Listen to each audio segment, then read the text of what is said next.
સપ્તર્ષિ સંકુલમાં આપ દરેક વિદ્યાર્થી મિત્રોનું આજે ફરી એકવાર હાર્દિક સ્વાગત છે।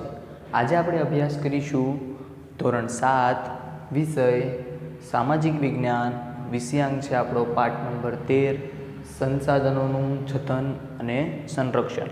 આગળ બે ભાગોનો આપણે અભ્યાસ કરી ચૂક્યા છે। આજે આપણે ભાગ નંબર 3નો અભ્યાસ કરીશું કે આપણે આગળ વાત કરી હતી જળ સંસાધનોનું આપણે જાળવણી કરવી આજે ખૂબ જ એવી જરૂરિયાત બની ગઈ છે।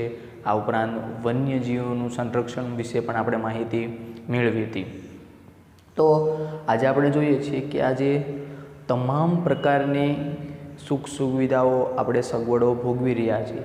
આ તમામ પ્રકારની સુખ સુવિધાઓ સગવડો શાને આધારિત છે? સંસાધનોને, કુદરતી જે આપણને કાચો માલ પ્રાપ્ત થાય છે એને જ આધારિત છે। તો આજે આપણા વારંવાર હું કહું છું કે દરેકની આપણી જરૂરિયાત શું છે, કે દરેકની આપણી ફરજ શું છે કે ગમે તેમ કરીને કોઈ પણ ઉપાયો દ્વારા આપણે સંસાધનોનું જતન અને સંરક્ષણ કરવાનું છે।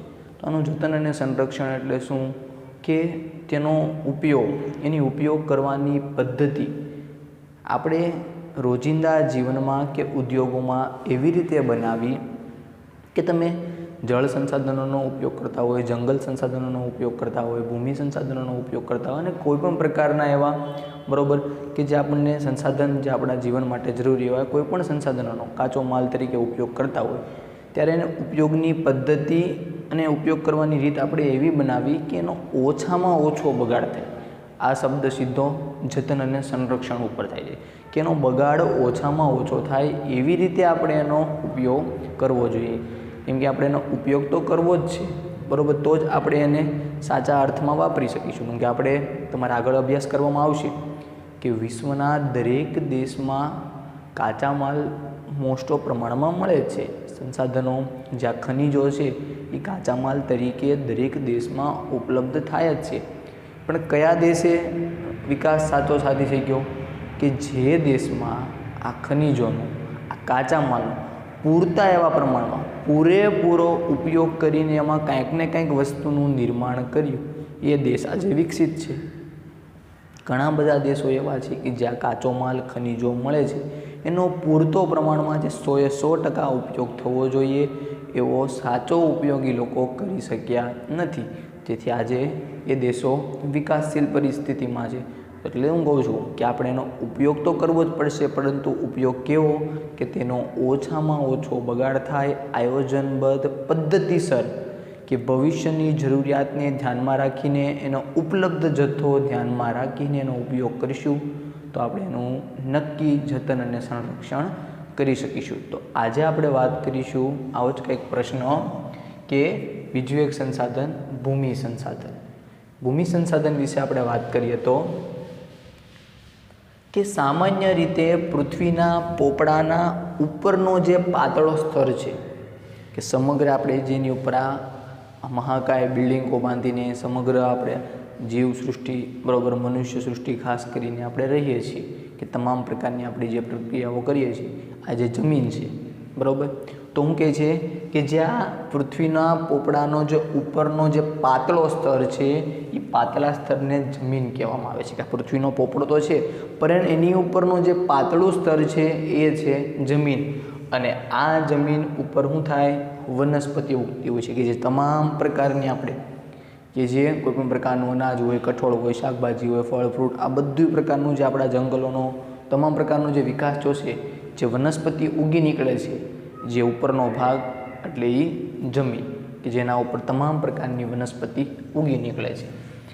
જમીન અનેક પ્રકારના કણોથી બનેલી હોય છે કે કેવી રીતે એ જમીનનું નિર્માણ થયું, અલગ અલગ પરિસ્થિતિ, તાપમાન, ત્યાંની આજુબાજુની બરાબર પર્વતીય વિસ્તાર છે, રણ વિસ્તાર છે, આજુબાજુનો દરિયાઈ વિસ્તાર છે, વરસાદનું પ્રમાણ બરાબર, આબોહવા, તમામ પ્રકારની દ્રષ્ટિને ધ્યાનમાં રાખીને અલગ અલગ પ્રકારના કણોથી, અનેક કણોથી જમીનનું નિર્માણ થાય છે। દરેક જગ્યાએ દરેક પ્રદેશમાં એ પરિસ્થિતિને આધીન અલગ અલગ પ્રકારની જમીનનું નિર્માણ થતું હોય છે। ભૂમિ આવરણમાં ખડકોના નાના મોટા ટુકડા હોય, કાંકરા હોય, માટી હોય, રજ હોય, આ બધું હોય છે અને જેને રેગોલિથ તરીકે ઓળખવામાં આવે છે। 1 માર્કમાં પ્રશ્ન પૂછાય છે કે રેગોલિથ કોને કહે છે। તો જોઈએ, ભૂમિ આવરણમાં ખડકોના નાના મોટા ટુકડા, કાંકરા, માટી, રજ વગેરે હોય છે, જેને રેગોલિથ કહેવામાં આવે છે। ભૂમિ આવરણમાં ખડકોના નાના મોટા ટુકડા, કાંકરા, માટી, રજ વગેરે હોય છે, જેને શું કહેવામાં આવે છે?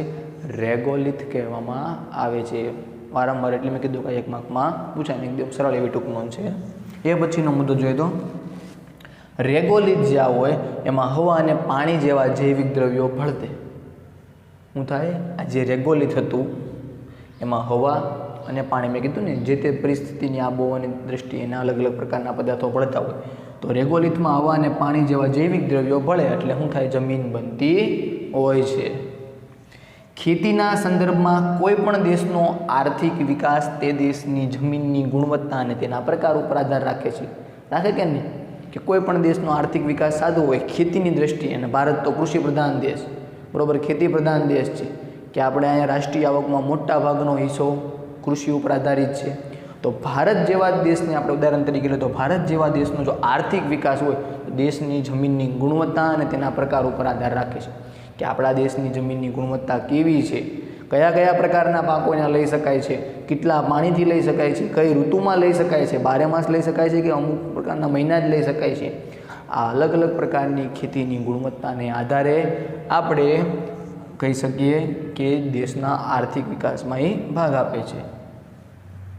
ભારતીય કૃષિ સંશોધન પરિષદ ICAR, ભારતીય કૃષિ સંશોધન પરિષદ ICAR દ્વારા ભારતની જમીનને તેના પ્રકાર મુજબ 8 પ્રકારોમાં વહેંચવામાં આવી છે। એના વિશે આપણને ટૂંકમાં 8 પ્રકાર પણ આપ્યા છે। આગળના ધોરણમાં એના વિશે આપણને ડિટેલમાં માહિતી પણ આવશે। તો જોઈએ આ 8 પ્રકારો કયા છે। 1 નંબર ઉપર આવે છે કાપની જમીન, 2 નંબર ઉપર રાતી અથવા લાલ જમીન, 3 નંબર ઉપર કાળી જમીન, 4 નંબર ઉપર લેટેરાઇટ જમીન, 5 ઉપર રણ પ્રકારની જમીન, 6 નંબર ઉપર પર્વતીય જમીન, 7 નંબર ઉપર જંગલ પ્રકારની જમીન અને 8 દલદલ પ્રકારની જમીન।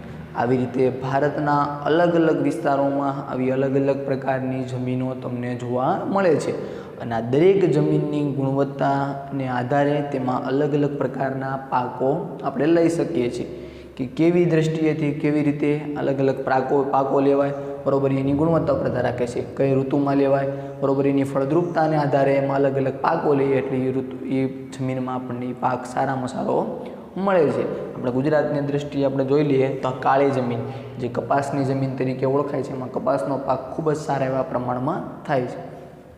પરંતુ આ ભૂમિ સંસાધનની વાત કરીએ એટલે હું થોડુંક કહી દઉં કે ઘણીવાર એવું થાય છે કે આ જમીનના એકના એક પાકો લઈ લેવામાં આવે તો એ જમીનની ફળદ્રુપતા ઓછી થઈ જતી હોય છે। તો આવા સમયે જમીનની ફળદ્રુપતા જ્યારે ઓછી થાય ત્યારે અમુક પ્રકારના એમાં સેન્દ્રિય પદાર્થો, આપણે જે સેન્દ્રિય ખાતર તરીકેની વાત કરીએ છીએ, એને ઉમેરીને એ જમીનની ફળદ્રુપતા ફરીવાર પાછી લેવામાં આવતી હોય છે। આ સિવાય આપણે આગળના ધોરણમાં અભ્યાસ કર્યો હતો કે પાકની ફેરબદલી કરવાથી પણ જમીનની ફળદ્રુપતા જળવાઈ રહી છે, કે દરેક વર્ષે એકનો એક પાક નહીં, અમુક અમુક સમયાંતરે અમુક વર્ષે એ પાક અલગ અલગ પાક જો એ જમીનમાં લેવામાં આવે તો એ જરૂરી પોષક દ્રવ્યો જે જમીનને મળવા જોઈએ એ મળી રહે, અને જે જમીનની ફળદ્રુપતા હોય એ જળવાતી રહેતી હોય છે। તો આ સિવાય આપણે જમીન વિશે બીજી પણ માહિતી મેળવવાની છે કે જમીનની ફળદ્રુપતા ઘટી જવાનું કારણ શું છે।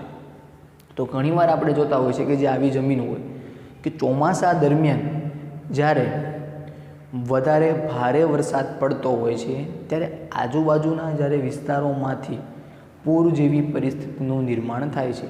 જ્યારે આ પૂર જેવી પરિસ્થિતિનું નિર્માણ થાય અને જ્યારે જમીનમાં આવી ખેતીલાયક જમીનમાં પાણી ઘૂસી જતું હોય ત્યારે શું થાય કે ઉપલો જે પાતળો એવો સ્તર છે, જે સાચા પોષક દ્રવ્યો છે, જે જમીનની ફળદ્રુપતા જે છે એ ઉપરના પાતળા સ્તર ઉપર જ હોય, તો એને શું કરે, પાણી એની આરે ઘસડીને લઈ જાય।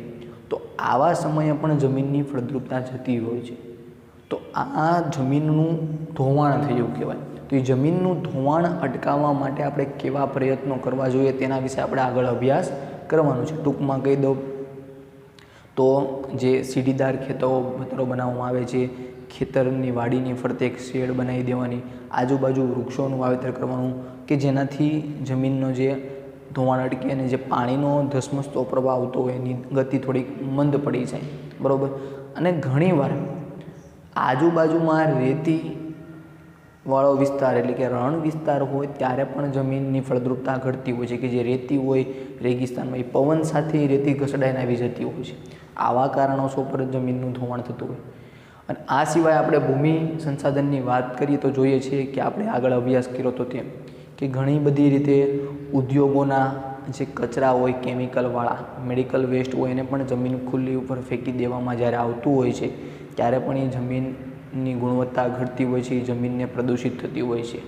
તો આવી રીતે પણ આપણે ન કરવું જોઈએ. જમીનની જાળવણી કરવા માટે, એનું સંરક્ષણ કરવા માટે, બરાબર, આવો જે ગમે એવો, બરાબર, જે ઉદ્યોગોનો કચરો હોય એને ખુલ્લી જમીન ઉપર ફેંકવો જોઈએ નહીં. આવી રીતે જળ સંસાધનોની જાળવણી વિશે આપણે જોયું.